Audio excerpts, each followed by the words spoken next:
தீபாவளிக்கு non veg breakfast என்னங்கறத இந்த வீடியோல பார்க்க போறோம். ஏற்கனவே நான்வெஜ் வெஜ் பிரேக்ஃபாஸ்ட் மீல்ஸ் எல்லாமே நான் போட்டிருக்கேன். அந்த லிங்க் வேணா நான் கீழே கொடுக்குறேன். கம்மியான பேருக்கு ஒரு 3-4 பேருக்கு நான்வெஜ் பிரேக்ஃபாஸ்ட் தான் நம்ம பார்க்க போறோம். நீங்க நான்வெஜ் பிரேக்ஃபாஸ்ட்னா மோஸ்டா இட்லி தோசை தான் ரொம்ப நல்லா இருக்கும். காலையில சாப்பிட்றதுக்கு மைல்டாவும் இருக்கும். முதல் நாள் மாவு அரைச்சு வச்சுக்கோங்க, இஞ்சி பூண்டு பேஸ்ட் ரெடி பண்ணி வச்சுக்கோங்க. இது பண்ணிட்டீங்கன்னாவே நீங்க ஒரு 20 நிமிஷத்துல சூப்பரா பண்ணிடலாம். அதே மாதிரி ஒரு 3-4 பேருக்குன்னா ஒரு 1/4 கிலோ மட்டன் 1/2 கிலோ சிக்கன் எடுத்தீங்கன்னாவே அருமையா நான்வெஜ் பிரேக்ஃபாஸ்ட்டுக்கு சரியா போயிடும். இந்த வீடியோல ரெசிபி மட்டும் இல்ல, எப்படி கம்மியான வெசல்ஸ் யூஸ் பண்ணி குக் பண்றது, எது ஃபர்ஸ்ட் எது செகண்ட் அப்படி எல்லாமே நான் சொல்லியிருக்கேன். ஸோ பார்க்கலாம். முதல்ல கறி தோசைக்கு கொத்துக்கறி பண்ணிக்கலாம். 300 கிராம் கொத்துக்கறி. இதுக்கு சின்ன வெங்காயம் தான் நல்லா இருக்கும். ஒரு 2 கைப்பிடி அளவுக்கு சின்ன வெங்காயம், ஒரு பாதி தக்காளி, 1 டீஸ்பூன் இஞ்சி பூண்டு பேஸ்ட், கொஞ்சம் கருவேப்பிலை, நிறைய கொத்தமல்லி தழை எடுத்திருக்கேன். இப்போ ஒரு குக்கர்ல எண்ணெய் சேர்த்திருக்கேன். இந்த வெங்காயம் வதக்குற அளவுக்கு நல்லா ஒரு புளிக்கரண்ட அளவுக்கு எண்ணெய். இதுல இந்த வெங்காயத்தை சேர்த்துக்கலாம். சும்மா கொஞ்சமா கருவேப்பிலை, ஒரு 2 கருவேப்பிலை சேர்த்து இதை நல்லா வதக்கிக்கலாம். ஒரு 2 நிமிஷம் வெங்காயம் வதங்கினோடனே இஞ்சி பூண்டு பேஸ்ட் சேர்த்துடலாம்.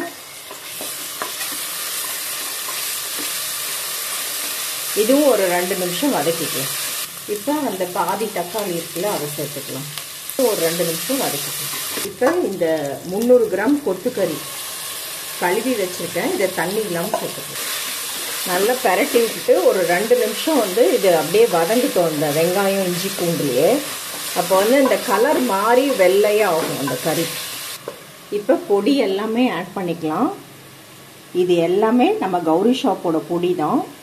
மஞ்சத்தூள் பாருங்க எவ்வளோ சூப்பராக இருக்கு. சும்மா கொஞ்சமா ஒரு 2 பிஞ்ச் மஞ்சள் பொடி, ஒரு 3/4 டீஸ்பூன் மிளகாத்தூள், 1 டீஸ்பூன் தனியாத்தூள், எனக்கு தேவையான அளவுக்கு உப்பு எல்லாம் சேர்த்து நல்லா பெரட்டி விட்டுறலாம். இப்போ இது நம்ம அப்படியே ஒரு கெட்டியாக தான் பண்ண போகிறோம். இதுலேயே நம்ம உப்பு இதெல்லாம் சேர்த்துருக்கனால கொஞ்சம் தண்ணி விட்டுட்டு வரும். லைட்டாக ஒரு 1/2 கப் போல் தண்ணி மட்டும் ஆட் பண்ணிவிட்டு இதை மூடி வச்சு ஒரு 2-3 விசிலுக்கு வேக விட்டுறலாம். இது நல்லா ஒரு 3-4 சத்தம் சத்தம் அடங்குற வரைக்கும் வெயிட் பண்ணிட்டு ஓப்பன் பண்ணியிருக்கேன். நல்லா வெந்திருக்கு. நீங்க டேஸ்ட் பார்த்துக்கலாம், உப்பு காரத்துக்கலாம். இப்போ நம்ம கௌரி ஷாப்போட கறி மசாலா ஒரு 1/4 டீஸ்பூன் ஆட் பண்றேன்.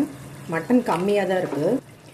நம்ம கௌரி ஷாப்போட சேலம் ஸ்பெஷல் கறி மசாலா இல்லாம நான்வெஜ் ஐட்டம் எப்படி செய்யறது சொல்லுங்க. ஒரு 1/2 ஸ்பூன் கிட்ட மிளகு தூள் சேர்த்துக்கலாம். கௌரி ஷாப்போட மிளகு பொடி லிங்க் டிஸ்கிரிப்ஷன் பாக்ஸ்ல இருக்கு. இப்போ இதெல்லாம் நல்லா கலந்து விட்டுட்டு உப்பு கரெக்டா இருக்கு. இன்னும் கொஞ்சம் தண்ணி இருக்கு இல்லையா, இது நல்லா சுண்டி வர அளவுக்கு ஹைல வச்சிடலாம். ஒரு 5 நிமிஷம் நல்லா கொதிச்சு இந்த தண்ணி எல்லாம் சுண்டி கெட்டியா வரணும். நல்லா எண்ணெய் பிரிஞ்சு வரணும். பாருங்க எவ்வளோ ஜோரா வந்திருக்கு. செம்ம டேஸ்டா இருக்கு. இப்போ நல்லா ஒரு கைப்பிடி நிறைய பொடி பொடியா கட் பண்ண கொத்தமல்லி போட்டுக்கலாம். போட்டு நல்லா மிக்ஸ் பண்ணிக்கலாம். இப்போ நம்ம கறி தோசைக்கு சூப்பரான கொத்துக்கறி ரெடி. இப்போ இந்த கொத்துக்கறியை எடுத்து ஹாட் பாக்ஸில் வச்சுருக்கேன். இப்போ இதே குக்கரே கழுவிட்டு வச்சுருக்கேன். நம்ம சிக்கன் பண்ணிக்கலாம்.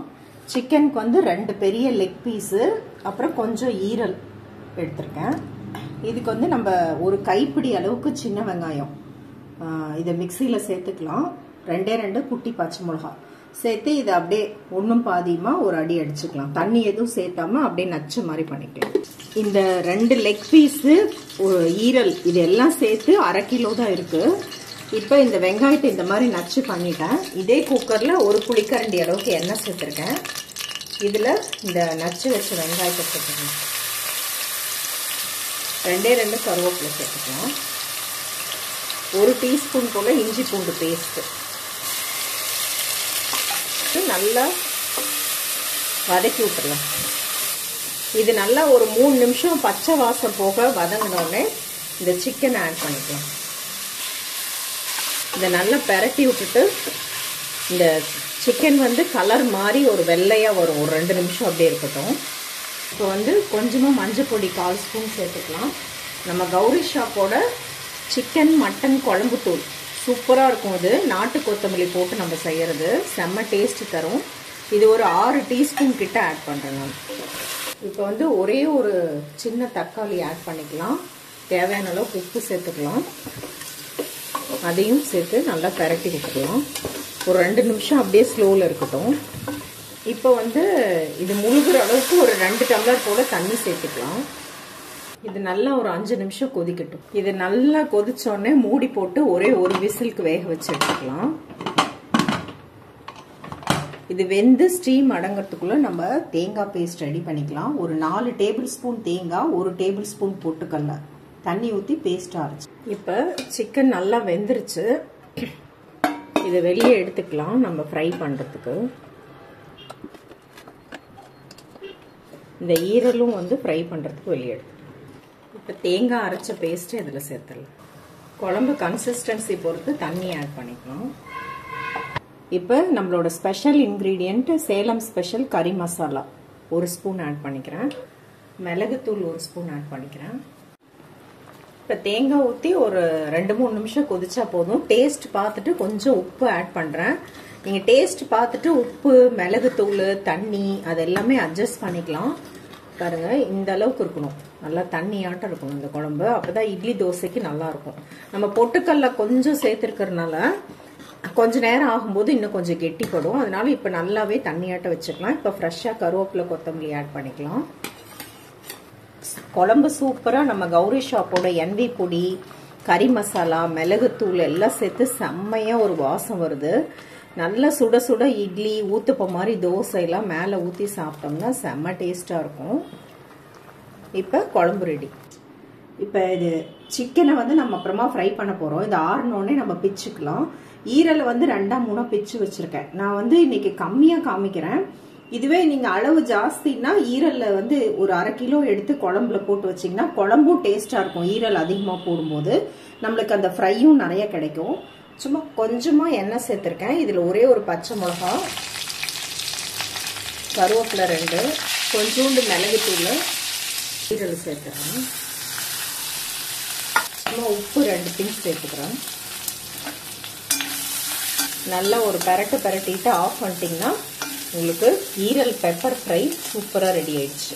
இப்போ இந்த ஈரலை வெளியே எடுத்துட்டேன். இப்போ சிக்கன் பண்ணிக்கலாம். இந்த சிக்கன் நல்லா ஆறினோடனே இந்த மாதிரி பீசஸாக பிச்சு எடுத்துக்கணும். செஸ்ட் பீஸு, லெக் பீஸு அந்த மாதிரி உங்களுக்கு எது பிடிக்குமோ அது போட்டு செய்யலாம். சேலத்தில் வந்து இந்த பிச்சு போட்ட சிக்கன் ஃப்ரை வந்து ரொம்ப ரொம்ப ஃபேமஸ்.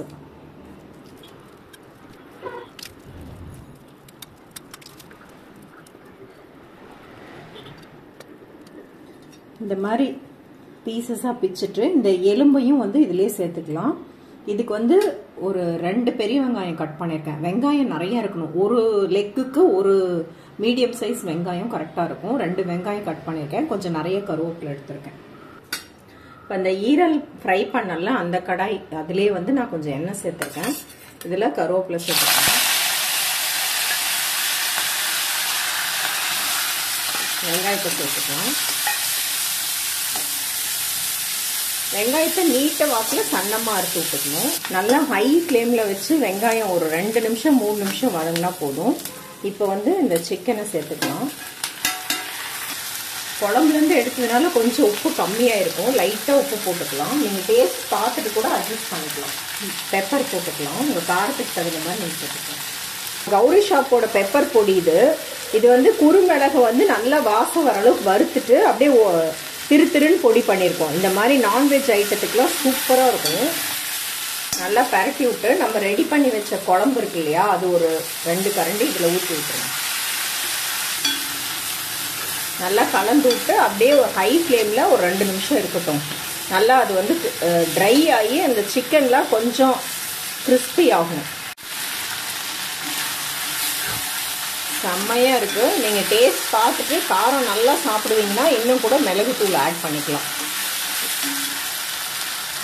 இப்போ கொத்தமல்லி போட்டு நல்லா ஒரு பரட்டிட்டு ஆஃப் பண்ணிட்டா நம்ம சேலம் ஸ்பெஷல் பிச்சு போட்ட சிக்கன் ஃப்ரை செம்மையாக ரெடி ஆயிடுச்சு. ஒரு குட்டி ஊத்தப்பம் மாதிரி, ரொம்ப மொத்தமாகவும் இல்லாமல் ஒரு 1/2 கரண்டி மாவு சேர்த்து இந்த மாதிரி பண்ணிக்கோங்க. முட்டையை வந்து உப்பு போட்டு கலந்து வச்சிருக்கேன். ஒரு முட்டையை ஃபுல்லா ஊற்றக்கூடாது. ஒரு முட்டையை உடைச்சிங்கன்னா ஒரு 4 தோசைக்கு ஊற்றலாம். சும்மா ஒரே ஒரு ஸ்பூனு. ஏன்னா இதில் மாவும் டாமினேட் ஆகக்கூடாது, முட்டையும் டாமினேட் ஆகக்கூடாது. மட்டன் தான் வந்து இந்த கறி மட்டும்தான் டாமினேட் ஆகணும்.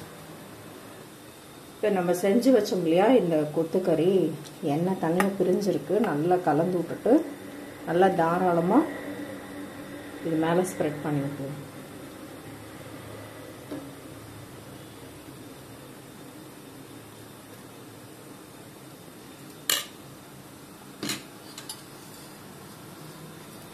தோசை வேகிறதுக்கு சுற்றியும் எண்ணெய் சேர்த்துடலாம்.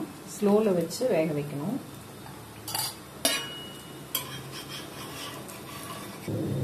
இந்த கொத்துக்கறியை அப்படியே லைட்டாக அமுக்கி விட்டுருங்க. அப்போ நல்லா தோசையில் ஒட்டி பிடிச்சிடும். இது வேகிறதுக்குள்ளே இட்லி செக் பண்ணலாம். சூப்பராக மேலே வெடிச்சுக்கிட்டு பஞ்சு பஞ்சாக வந்திருக்கு பாருங்கள். 5 டம்ளர் 5020 புழுங்கல் அரிசி, 1 டம்ளர் உளுந்து, 1 கைப்பிடி வெந்தயம். இதுதான் நான் யூஸ்வலாக போடுறது.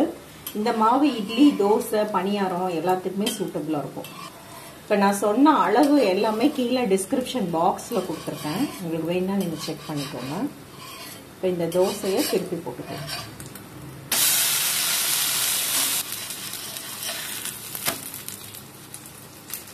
சூப்பரான கொத்துக்கறி தோசை ரெடி.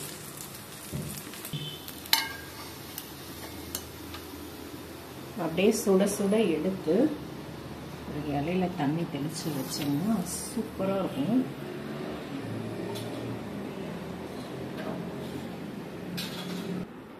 அதுக்குள்ள இட்லியும் அப்படியே பஞ்சு பஞ்சா ரெடி ஆயிடுச்சு. துணி போட்டு தான் ஊற்றுவேன் இட்லி, அப்பதான் நல்லா சாஃப்டா வரும். சுடுது. இப்போ நம்ம கறி எல்லாமே பரிமாறிடலாம். சூப்பரான சிக்கன் பிச்சு போட்ட ஃப்ரை. நிறைய வெங்காயம்லாம் போட்டு ஜோராக இருக்கும் சாப்பிட்றதுக்கு. ஈரல் ஃப்ரை,